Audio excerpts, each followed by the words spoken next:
ஆனா வந்து சரி ஓகே ஆதிரியை கேட்டாரு, அரோராவை பேசியிருந்தாரு. எஃப்ஜே ஏன் அவர் சரியா பேசல? ஏன்னா எஃப்ஜே அவர் விட்ட வார்த்தை வந்து ரொம்ப பெரிய வார்த்தை.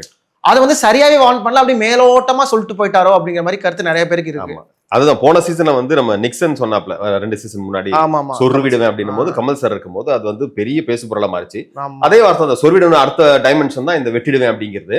பேசி இருக்கும் பொழுது என்னன்னா வெட்டிடுவேன்றது நிறைய வார்த்தை வந்து நம்ம எஃப்ஜே வந்து விடுறாரு. எனக்கு தெரிஞ்சு அவரை வந்து ரோஸ் பண்ணிருக்கணும், கேட்டிருக்கணும். வெட்டிடுவேன்னா என்ன விட்ட கை வச்சா வெட்டிடுவேன் கேட்டிருக்கணும். அவர் அப்படியே வந்து பாலிஷ்டா விட்டா மாதிரி அதுவும் ஒரு தாட் எனக்கு இருக்கு. ஸோ எனக்கு தெரிஞ்சு இந்த வாரமும் நிறைய அவர் மாற்றாரு. எஃப்ஜே வந்து கொஞ்சம் சில பல விஷயங்களை மாற்றாரு. சோ அடுத்த வாரம் கேட்பாருன்னு மேபி எஃப்ஜே அவர் வந்து அவருக்கு பழக்கப்பட்டவரா இருக்குமோ. இல்ல எஃப்ஜே வந்து ஆக்சுவலி படத்துல நடிச்சவர், எல்லா படங்களும் கொஞ்சம் சில இந்த சுடல் இன்னும் 2-3 படம் நடிச்சவர்.